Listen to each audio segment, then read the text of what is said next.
ओम सतनमो आदेश श्रीनाथ जी गुरु जी को आदेश आदेश आदेश। जय माता शमशान काली, जय बाबा काल भैरव, जय श्री राम, जय हनुमान। आप सभी लोगों का इस चैनल अघोर साधना विज्ञान में स्वागत है। आशा करता हूँ कि आपका जीवन मंगल में व्यतीत हो रहा होगा और आप सब लोग अपनी पूजा साधनाओं में लगे हुए होंगे। तो जिन जिन लोगों ने इस चैनल को सब्सक्राइब नहीं करा है वो कृपया करके सब्सक्राइब कर दें, जो कि बिल्कुल फ्री ऑफ कॉस्ट है। और साइड में जो बटन है बेल आइकन का, उसको भी प्रेस कर दें, जिससे आने वाली वीडियो का नोटिफिकेशन आपको तुरंत मिल पाए। तो कई दिनों से मैं कमेंट देख रहा हूँ, माता काली की साधना दीजिए, माता काली की साधना दीजिए। सबसे पहले मैं आपको बता दूँ कि माता काली की साधना करने के लिए आप एलिजिबल जब होते हैं जब आपके पास एक गुरु हो। ये बात मैं अपने एक्सपीरियंस से और सैकड़ों साधकों के एक्सपीरियंस से बोल रहा हूँ, क्योंकि जब माता काली बहुत ही उग्र शक्ति हैं, जब आप इनकी साधना करते हैं तो जो इनके छोटे गण हैं, योगनियाँ, डाकनी, साकनी, हाकनी, लाकनी, भूत प्रेत, चुड़ैल, जितनी भी ये सब इनकी गण हैं।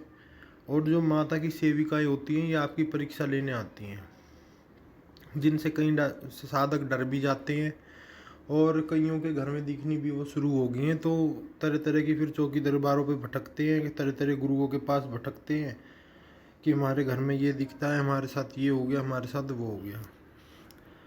देखिए, मैं आपको नॉर्मल भाषा में समझा दूं। जैसे एक फौजी को युद्ध करने के लिए भेजा जाता है तो उसको पूरा लैस करते हैं, जैकेट से, हेलमेट से, हथियार से, बुलेट प्रूफ जैकेटों से। ऐसे ही जो आपका सुरक्षा चक्र है वो आपके गुरु हैं। कोई भी नेगेटिव चीज़ या पॉजिटिव चीज़ आपके गुरु से होके ही आपके पास आएगी। जब तक आपके गुरु यस नहीं करेंगे, आपके पास कुछ भी नहीं पहुंच सकता। तो जो गुरु दीक्षित लोग हैं वो तो शमशान में बैठे या बगीचे में बैठे, जिनका गुरु मंत्र जागृत है वो तो शमशान में बैठे या बगीचे में बैठे बराबर है। उनके ऊपर तो एक ऐसा अमोघ सुरक्षा कवच है कि उनका कोई बाल भी बांका नहीं कर सकता। और जो गुरु, जिनको योग्य गुरु नहीं मिल पाए हैं, जिनका किसी से विचार नहीं मिला या फिर कुछ आचार व्यवहार उनको किसी का अच्छा नहीं लगा, किसी से मन नहीं मिला, क्योंकि जिनसे दिल मिलता है उनसे ही गुरु दीक्षा ली जाती है। आपको सैकड़ों लोग मिलेंगे, ऐसे गुरुओं से भी राम बचाए, जिनसे बात करने की और मिलने तक के भी पैसे हैं। ये भी बिल्कुल ही अन्याय है मेरी नज़र में। तो मिलने, शिष्यों से मिलने के और बात करने के कोई चार्ज नहीं होना चाहिए मेरी नज़रों में। बाकी गुरु दक्षिणा तो हर गुरु का अधिकार है। बाकी अलग अलग पंथों में अलग अलग रीति रिवाजों से माता काली की साधना होती है। अघोर में सावर मंत्रों के द्वारा भी होती है, बराटी मंत्र भी होते हैं जिनमें आनों का और गालियों का प्रयोग भी होता है। हठपूर्वक देवी देवताओं से काम करवाया जाता है। तांत्रोक्त मंत्र भी होते हैं, बीज मंत्र भी होते हैं। इन सब की जो साधना प्रणाली है वो अलग अलग पंथों में अलग अलग प्रकार से है। तो आप जिस भी पंथ से जुड़ेंगे उसके हिसाब से आपको साधना करनी पड़ेगी। बाकी हर महाविद्या, माता महाकाली एक महाविद्या भी हैं, जो कि प्रथम महाविद्या हैं। जैसे आप सब लोगों को ये बातें तो पता ही होंगी, आजकल सैकड़ों यूट्यूब पे वीडियो भरे हुए हैं। तो हर महाविद्या के भैरव भी होते हैं। जैसे माता काली के जो भैरव हैं वो काल भैरव हैं। हर महाविद्या को करने का एक क्रम होता है। सबसे पहले उसकी जो सहायक शक्तियाँ हैं उनको खुश करा जाता है, उसके बाद उस विद्या पे पहुंचा जाता है। इस बात को आप नोट कर लें, गांठ बांध लें, पेपर पे लिख लें। किसी भी शक्ति को प्रसन्न करने से पहले उसकी सहायक शक्तियाँ जो भी उसके साथ चलती हैं, कार्य करती हैं, उनको प्रसन्न करते हुए लास्ट में उस शक्ति तक पहुंचा जाता है। पर आजकल क्या है, साधकों को 21 दिन की साधना में सिद्धि चाहिए, 41 दिन की साधना में सिद्धि चाहिए, 40 दिन में उनको सिद्ध बनना है। और फिर वो लुटेरों पे लुटते हैं। फिर आखिरी में उनका तंत्र से विश्वास खत्म हो जाता है या उल्टे सीधे मंत्र करते हैं और फिर आखिरी में चोट खाते हैं और फिर जगह जगह तर दर भटकते हैं। उस टाइम आपका साथ देने वाला आपको कोई नहीं मिलेगा। और शक्तियाँ एक बार रुष्ट हो गई तो उनको मनाना भी हर किसी के बस की बात नहीं है। तो ऐसे कौतूहलवश कर्म ना करें जिससे देवी देवता आपसे रुष्ट हो जाएं। आपको जब तक पूर्ण विधि विधान का ज्ञान नहीं है तो किसी भी मंत्र को ना उठाएं। जिससे आप मंत्र ले रहे हैं उनसे पूर्ण तरीके से बात करें, विधि विधान समझें। भोग प्रसाद, हवन विधि, आसन, माला, जाप का तरीका, बहुत सारी चीज़ें होती है जो यहाँ पर अगर वीडियो बनाने लगे तो एक एक डेढ़ डेढ़ दो दो घंटे की वीडियो बनेगी और जिसका कोई वो नहीं है। ये सब चीज़ें प्रैक्टिकल करके सीखी जाती हैं, गुरुजी से मिलके सीखी जाती हैं, गुरुजी से वार्तालाप होता है फेस टू फेस जब इन बातों का अध्ययन करा जाता है।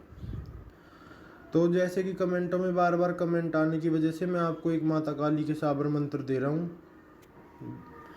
मेरी तरफ से तो जो गुरु दीक्षित हैं वही माता काली की साधना करें, क्योंकि मेरी नज़र में माता काली का नाम लेने के लिए भी गुरु दीक्षा चाहिए। पर फिर भी आप लोगों के बार बार अनुरोध करने से मैं एक माता काली का आपको साबर मंत्र दे रहा हूँ, जो कि बहुत ही चमत्कारी है। और जिनके प्रारब्ध अच्छे रहे तो उनको माता काली की झलक भी मिल जाएगी। बाकी आपकी मेहनत, फोकस, लगन, निष्ठा, गुरु के प्रति प्रेम, देवी देवता के प्रति भाव मैटर करता है। तो आइए मंत्र सुनते हैं, ध्यान से सुनिएगा। ओम सत नमो आदेश। ओम गुरुजी काली महाकाली भद्रकाली 10 भुजा 5 शीश भयंकर रूप विकराल। एक कर खप्पर, दूजे कर खाड़ा, तीजे कर शंख, चौथे कर गदा, पांचवे कर धनुष, छठे कर तलवार, सातवें कर त्रिशूल, आठवें कर ढाल, नौवें कर रक्त शीश, 10वें कर चक्र। महामाई के विराट स्वरूप का ध्यान धरूं। आओ आओ महाकाली बालक पाए दर्शन, रिद्धि सिद्धि मान श्री महाकाली मंत्र पूर्ण भया। श्री गुरु गोरक्षनाथ जी को आदेश आदेश। ये नाथ पंथ का साबर मंत्र है। इसका नॉर्मल विधान रहेगा। आपको एक माता काली का चित्र लाना है जिसमें वो आशीर्वाद दे रही हूँ। शमशान काली का मत ले आना। और आपको जो ये साधना है 10 बजे की रात्रि के बाद करनी है। इसमें माला आपको कोई यूज़ नहीं करनी, सिर्फ दिए कि जो आप सरसों के तेल का दिए जलाएंगे उसकी तरफ आपको त्राटक करते हुए इस साधना को करना है। और जाप का कोई संख्या नहीं है, जितना आपसे हो सके कम से कम 1 से 1.5 घंटा तो आप ज़रूर जाप करा करें। और आपका मन बिल्कुल नहीं भटकना चाहिए। अगर आपकी ज़िंदगी में कोई बड़ी टेंशन या फिर कोई बड़ा इवेंट होने वाला है जिसकी तरफ आपका पूर्ण ध्यान केंद्रित है तो भी आपकी साधना सफल नहीं होगी। बिल्कुल शांत मन से, शांत चित्त से साधना सफल होती है। और भोग में आप माता को जो आपका मन करे, इच्छा करे वो रख सकते हैं। फल भी रख सकते हैं, मिठाई भी रख सकते हैं। सरसों के तेल का इसमें दीपक जलेगा। सबसे पहले शिव जी के पंचाक्षरी मंत्र की एक माला करें, फिर भैरव जी का ध्यान करें, काल भैरव का, उनका मंत्र करें, ओम ब्रह्म भैरवाय नमः। फिर गणेश जी की एक माला करें और फिर ध्यान करके माता काली का, उसके बाद आप इस साधना को करें। इस साधना को आप किसी भी शुभ दिन से स्टार्ट कर सकते हैं। और अगर आपको इसमें भयानक अनुभव हो या भयानक दृश्य दिखे या भयानक स्वप्न आए तो उनसे डर के आपको ये साधना नहीं छोड़नी है। आपको ये साधना जब तक करनी है जब तक आपको इससे कोई रिजल्ट ना मिले। एक साधना को ज़रूरी नहीं है कि वो एक बारी में ही सफल हो। बड़े बड़े साधकों की साधना विफल हो जाती है। एक बारी में सफल नहीं हो रही तो दूसरी बार करिए, फिर तीसरी बार करिए, फिर चौथी बार करिए। हमने सैकड़ों ऐसी साधनाएं जो तीसरी बार में हमको रिजल्ट मिला। तो मैं एक बार फिर से ये मंत्र रिपीट कर देता हूँ, ध्यान से सुन लीजिएगा। ओम सत नमो आदेश। ओम गुरुजी काली महाकाली भद्रकाली 10 भुजा 5 शीश भयंकर रूप विकराल। एक कर खप्पर, दूजे कर खाड़ा, तीजे कर शंख, चौथे कर गदा, पांचवें कर धनुष, छठे कर तलवार, सातवें कर त्रिशूल, आठवें कर ढाल, नौवें कर रक्त शीश, 10वें कर चक्र। महामाई के विराट स्वरूप का ध्यान धरूं। आओ आओ महाकाली बालक पाए दर्शन, रिद्धि सिद्धि मान श्री महाकाली मंत्र पूर्ण भया। श्री गुरु गोरक्षनाथ जी को आदेश आदेश। तो ये मंत्र है।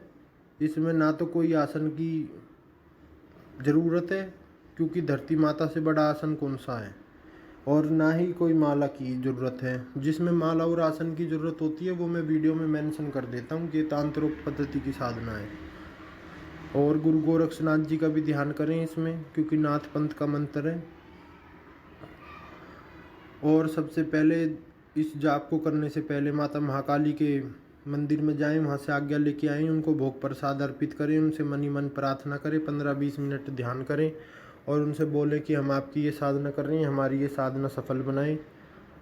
ना तो इसमें कोई हवन की ज़रूरत है, ना ही किसी चीज़ की ज़रूरत है। भोग भी आप अपनी कंफर्टेबल जो आपको लगता है उसके हिसाब से लगा सकते हैं। मवे की मिठाई लगा सकते हैं, फल लगा सकते हैं, जो भी आपको सूटेबल हो।